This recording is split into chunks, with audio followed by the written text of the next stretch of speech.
আসসালামু আলাইকুম। আশা করি প্রত্যেকে ভালো আছো। আজকে আমি এসএসসি হ্যান্ড ম্যাথ ফার্স্ট পেপারের দশম অধ্যায় যোগজীকরণ অধ্যায় থেকে আসা যশোর বোর্ড 2025 সালে যে সৃজনশীল প্রশ্নটা এসেছিল এইটা সমাধান করে দিব। আমি তোমাদের সাথে আছি মোহাম্মদ নাজিয়াত হাসান। আমার চ্যানেলে নতুন হয়ে থাকলে অবশ্যই চ্যানেলটি সাবস্ক্রাইব করে রাখবে। ডিসক্রিপশন বক্সে ফেসবুক পেজের লিংক দেওয়া আছে, ওইখান থেকে জয়েন হতে পারো। আরো বিগত বছরের প্রশ্নগুলো সলভ হচ্ছে, ডিসক্রিপশন বক্সে লিংক পেয়ে যাবো, ওইখান থেকে দেখতে পারো। তাহলে এই প্রশ্নটা সমাধান করে দেওয়া যাক। দেখো প্রশ্নের দৃশ্যকল্প 1 এবং 2 এর আলাদা প্রশ্নগুলো সমাধান করতে হবে। সো ক নাম্বার এইটাকে আমাদের ইন্টিগ্রেশন করতে বলছে, তাহলে ক নাম্বার প্রশ্নটা সমাধান করে দেওয়া যাক। তাহলে দেখো এইটাকে আমাদের ইন্টিগ্রেশন করতে বলছে। সো দেখো যখনই ভগ্নাংশ আকারে দেখবে তখনই হরের দিকে খেয়াল করবা।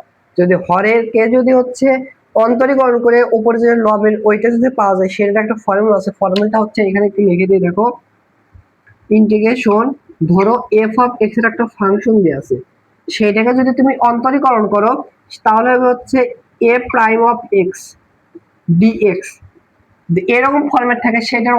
সেটাকে যোগযোগ করে রেজাল্ট হচ্ছে লন নিচেরটা F of X plus C, মানে ফাংশন দ্বারা বোঝাচ্ছে।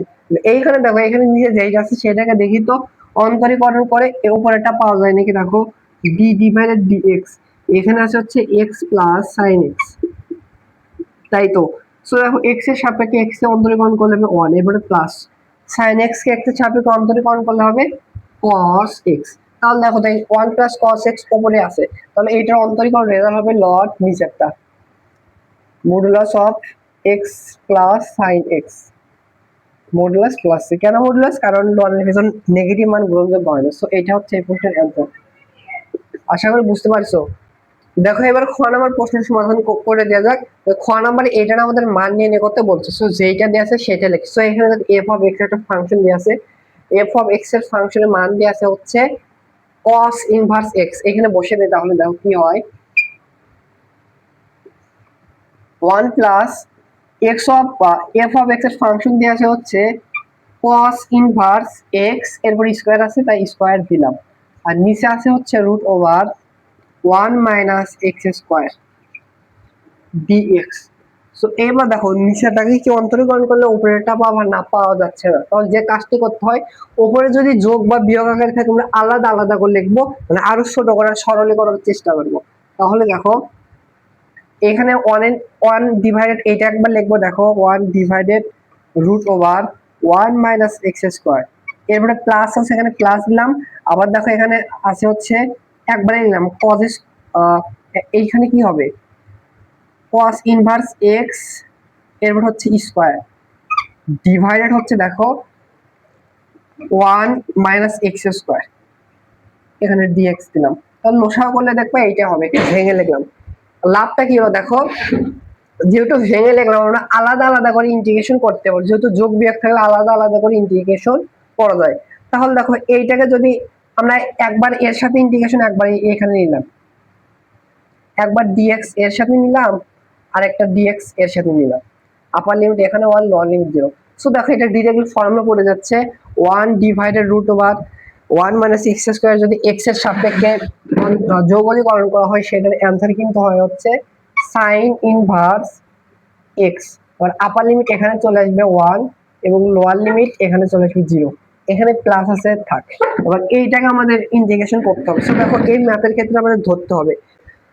সো দেখো কোনটাকে ধরবো, যে এটাকে ধরার পর অন্তরীকরণ করলে যেন তার রেজাল্ট আগে থেকে দেওয়া থাকে। এখানে দেখো cos ইনভার্স x কে যদি অন্তরীকরণ করো তাহলে হবে -1 divided root over 1 minus X square.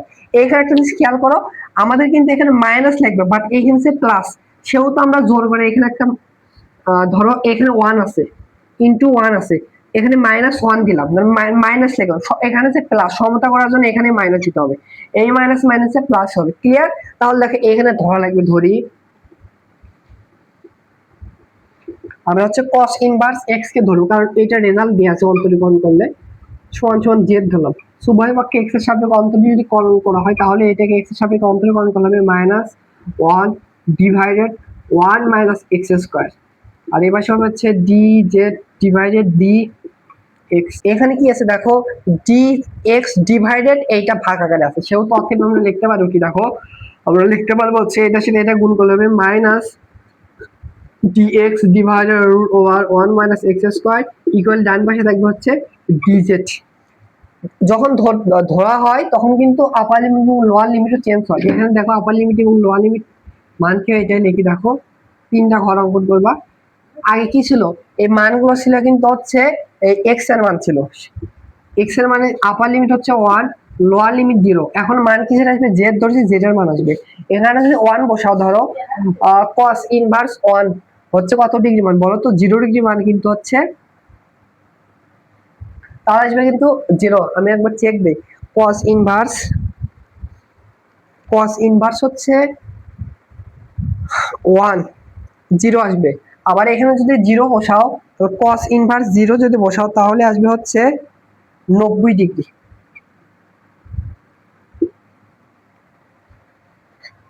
তাহলে দেখো এখানে যদি ক্যালকুলেশন করি তাহলে দেখো এখানে কি বসাতে পারবো, মাইনাস দিলাম। এখানে দেখো এই cos ইনভার্স x কি ধরছে, জেড, যেটার পরে হবে স্কয়ার। আর এখানে দেখো মাইনাস ডিএক্স ডিভাইডেড হচ্ছে এটার পরিবর্তে আমরা ডিজেড বসাতে পারবো, ডিজেড বসাতে পারবো। সো এটা হচ্ছে ইন্টিগ্রেশন চিহ্ন এখানে হবে। সো দেখো ডি স্কয়ারকে ডিজেড এর সাথে আমাদের ইন্টিগ্রেশন করতে হবে। একবারই করলাম, দেখো যদি ইন্টিগ্রেশন করা হয় নিয়ম হচ্ছে এই 2 এর সাথে পাওয়ার অন হবে 3 দ্বারা আবার এটাকে ভাগ হবে। একে ইন্টিগ্রেশন যদি করো তাহলে হবে হচ্ছে z এর পাওয়ার 2 ছিল, হবে 3 ডিভাইড হবে 3, এটা ইন্টিগ্রেশনের নিয়ম। আপার লিমিট এবার এইটা কিন্তু আসবে, আপার লিমিট হচ্ছে 0 হবে, কিন্তু হবে হচ্ছে 90 ডিগ্রি। এবার আপার লিমিট এবং লোয়ার লিমিট বসে দিলে আমাদের অ্যান্সার কিন্তু চলে আসবে। আমি এই পাশে লিখি, দেখো এখানে আপার লিমিট যদি 1 বসাই, sin ইনভার্স 1 কত ডিগ্রি মানে বলতো, 90 ডিগ্রি। সো 90 ডিগ্রিকে রেডিয়ানে লিখলে হবে পাই ডিভাইডেড 2। আর 0 বসালে হবে হচ্ছে, লোয়ার লিমিট বসালে 0 ডিগ্রি। আর এখানে হচ্ছে মাইনাস, এখানে দেখো হচ্ছে এখানে যদি 0 বসাও যেটার পরিবর্তে 0 ডিভাইডেড সামথিং, এটা হচ্ছে 0 হবে। লোয়ার লিমিট বসালে মাইনাস দিতে হয়, এখানে এই ডিগ্রিতে দেই, সরি ডিগ্রি পরিবর্তে দিয়ে জেনে বসাবো, 90 ডিগ্রি পরিবর্তে পাই ডিভাইডেড 2 বসাবো। এখানে পাই ডিভাইডেড 2 এর পরে কিউব হবে, তাহলে হচ্ছে পাই কিউব ডিভাইডেড হবে হচ্ছে 3, 2 এর পরে কিউব মানে 8, নিচে যদি আসে তাহলে হবে 3 8 24, পাই কিউব ডিভাইডেড 24, তাই তো। এবার দেখো এখানে যদি ক্যালকুলেশন করি, এখানে 0 হবে আর এখানে দেখো 0 হবে, এখানে ব্র্যাকেট তুলে দিলে মাইনাস মাইনাসে প্লাস হবে, দ্যাট মিন্স এখানে হচ্ছে পাই ডিভাইডেড 2 হবে প্লাস হচ্ছে পাই কিউব ডিভাইডেড হচ্ছে 24 হবে। সো এইখানে মনে হয় লসাগু করা যায়, লসাগু যদি করা হয়, না লসাগু আর করা যাচ্ছে না, এটা সেম হচ্ছে না, তো কারণ এইটা রেখে দেওয়া। সো এই প্রশ্নের অ্যান্সার হচ্ছে পাই ডিভাইডেড 2 প্লাস হচ্ছে পাই কিউব ডিভাইডেড 24। আশা করি বুঝতে পারছো। তাহলে গ নম্বর প্রশ্নটা এবার সমাধান করে দেওয়া যাক। গ নম্বর প্রশ্নে বলছে দৃশ্যকল্প 2 এর আলোকে ছায়া ঘেরা অঞ্চলগুলোর ক্ষেত্রফল নির্ণয় করতে বলছে। সো দেখো একটা চিত্র দিয়েছে দৃশ্যকল্প 2 এ, এটা অঙ্কন করছি। তো ছায়া ঘেরা অংশ এইটুকু অংশের আমাদের ক্ষেত্রফল বের করতে হবে। সো দেখো এটা বোঝা যাচ্ছে এটা একটা মূল বিন্দু আমি সরলরেখা দিয়েছে যার সমীকরণ y সমান সমান x। আরেকটা এটা দেখো পরাবৃত্তের সমীকরণ দিয়েছে, সমীকরণ দুইটা লিখি। দেখো পরাবৃত্তের সমীকরণ হচ্ছে y স্কয়ার ইকুয়াল হচ্ছে 4x, এটাকে 1 নম্বর সমীকরণ দিতে পারি। আরেকটা সমীকরণ দেওয়া আছে মূল বিন্দুগামী রেখার সমীকরণ y সমান সমান x, এটা 2 নম্বর সমীকরণ দিলাম। দুইটা দ্বারা আবদ্ধ, দেখো আমি মার্ক করছি, এইটুকু ক্ষেত্রের ক্ষেত্রফল বের করতে বলছে। সো দেখো চিত্র দেওয়া আছে, আমাদের একটু সুবিধা হচ্ছে, তা না দেওয়া থাকলে অঙ্কন করতে হতো। দেখো কিভাবে ক্ষেত্রফল বের করে, দেখো আমরা যদি দেখো এক্স অক্ষের সাপেক্ষে যৌগজীকরণ করি, এক্স অক্ষের সাপেক্ষে যদি যৌগজীকরণ করি এই পরাবৃত্তের সমীকরণকে, তাহলে আমরা এই পুরোটুকুর ক্ষেত্রফল পাবো। আমি যদি ফোড়া দিচ্ছি এই ছায়াঘেরা অংশের সহ এই ডট ডট ডট দিচ্ছি, এই পুরোটুকুর ক্ষেত্রফল পাবো। আমাদের পুরোটুকুর দরকার নেই, আমাদের জাস্ট মার্ক করা অংশ লাগবে। আবার যদি আমরা হচ্ছে এক্স অক্ষের সাপেক্ষে এই রেখার সমীকরণকে অন্তরীকরণ করে দেখো মার্ক করতেছি, জাস্ট এইটুকু ক্ষেত্রের ক্ষেত্রফল পাবো। তাহলে আমাদের কাঙ্ক্ষিত ক্ষেত্রফল কিভাবে পাবো, এই পুরোটুকুর ক্ষেত্রফল থেকে যদি এইটুকুর ক্ষেত্রফল বাদ দেয় তাহলে এই কাঙ্ক্ষিত অ্যান্সার পাবো। তাহলে আমাদের কি করতে হবে, আমাদের এক্স অক্ষের সাপেক্ষে এই পরাবৃত্তের সমীকরণকে যৌগজীকরণ করব, মাইনাস হচ্ছে রেখার সমীকরণকে যৌগজীকরণ করে আপার লিমিট এবং লোয়ার লিমিটের মান বসিয়ে দেবো। তাহলে দেখো যখনই এক্স অক্ষের সাপেক্ষে অন্তর্করণ করবো তাহলে ওয়াই কে চলককে বাম পাশে রাখবো আর বাকি সবগুলোকে ডান পাশে পাঠাবো। আর সেহেতু আমাদের দেখো এখানে আমাদের আপার লিমিট এবং হচ্ছে এখানে লোয়ার লিমিট লাগবে। আপার লিমিট এবং লোয়ার লিমিট কিভাবে বের করবো, এই দুইটা সমীকরণ সমাধান করলে পেয়ে যাবো। সবগুলোকে আমরা এক্স এর মাধ্যমে কনভার্ট করবো, এক্স এর মান বের করবো, যেহেতু এক্স অক্ষের সাপেক্ষে অন্তর্করণ করবো সেহেতু এই সমীকরণে আমরা এক্স ওয়াই এর পরিবর্তে এক্স বসিয়ে দেবো। তাহলে এখানে হবে হচ্ছে এক্স স্কোয়ার ইকুয়াল হচ্ছে 4x, বা দেখো সবগুলোকে বাম পাশে আনো, এক্স স্কোয়ার মাইনাস হচ্ছে 4x ইকুয়াল হচ্ছে 0। সো x এর কিন্তু দুইটা মান পাবো, দেখো এখানে x কমন নিয়ে লেখানো হবে x মাইনাস 4 ইকুয়াল হচ্ছে 0। সো দেখো x এর মান দেখো এইটা সমান সমান 0 ধরলে 0 হবে, আর এইটা সমান সমান x মাইনাস 4 সমান 0 ধরলে আসবে 4। তাহলে বড় মানটা আপার লিমিট, ছোট মানটা লোয়ার লিমিট। বোঝা যাচ্ছে এখানে লোয়ার লিমিটের মান x এর মান হবে হচ্ছে 0, আর এইখানে দেখো x এর আপার লিমিটের এই আপার লিমিটের মান কিন্তু হবে 4, এখানে আপার লিমিটের মান কিন্তু হবে হচ্ছে 4। তাই তো এবার দেখো আপার লিমিট এবং লোয়ার লিমিট বের করলাম। এবার আমাদের যে কাজটি করতে হয়, এক্স অক্ষের সাপেক্ষে অন্তরীকরণ করলে যেটা বড় সেটাকে আমরা ওয়াই অন্তর, বা যেটা ছোট ক্ষেত্র তৈরি করবো সেটা হচ্ছে y2। এটা কিন্তু বড় সেহেতু বা এখান থেকে y সমান সমান হবে, এটা এবার সে পাঠালে √4x। দ্যাট মিন্স হবে কি হবে, দ্যাট মিন্স হবে হচ্ছে 2√x। এটাকে আমরা y অন্তর, কারণ পুরাবৃত্ত দ্বারা x অক্ষের সাথে বেশি ক্ষেত্রফল তৈরি করছে, আর এটা y এখানে 2 আছে, এখানে y2 ধরবো। তো কিভাবে ইন্টিগ্রেশন করবো, ইন্টিগ্রেশন করবো হচ্ছে এই y1 থেকে মাইনাস করবো হচ্ছে y2, আর x অক্ষের সাপেক্ষে ইন্টিগ্রেশন করবো। আপার লিমিট হচ্ছে 4 এবং লোয়ার লিমিট হচ্ছে 0। এবার দেখো y1 কি পাইছে, y1 পাইছে 2√x মাইনাস হবে হচ্ছে y2 টা হচ্ছে x, dx এর সাপেক্ষে অন্তর্করণ করতে হবে। এখানে আপার লিমিট 4 লোয়ার লিমিট 0।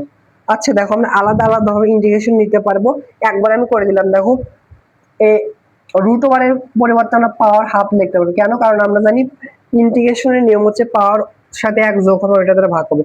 টু একটা কনস্ট্যান্ট মান সামনে রেখে দিলাম।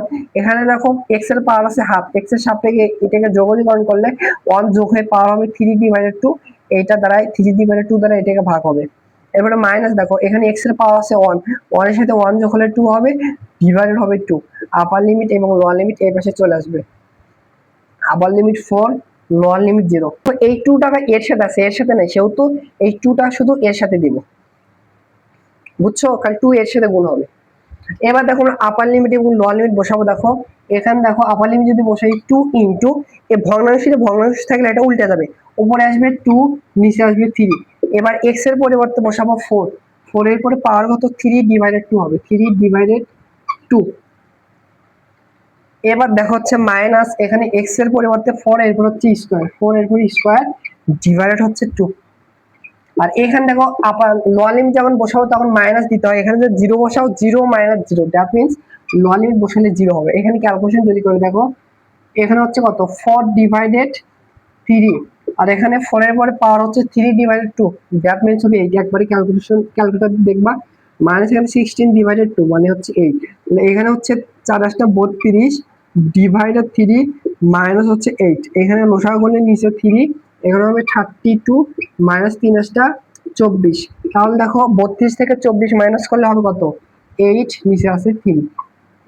সো এই প্রশ্নের आंसर হচ্ছে এই 8/3 বর্গ একক। সো এইটুকু ক্ষেত্রের ক্ষেত্রফল 8/3 বর্গ একক। এটা হচ্ছে এই প্রশ্নের आंसर। আশা করি বুঝতে পেরেছো।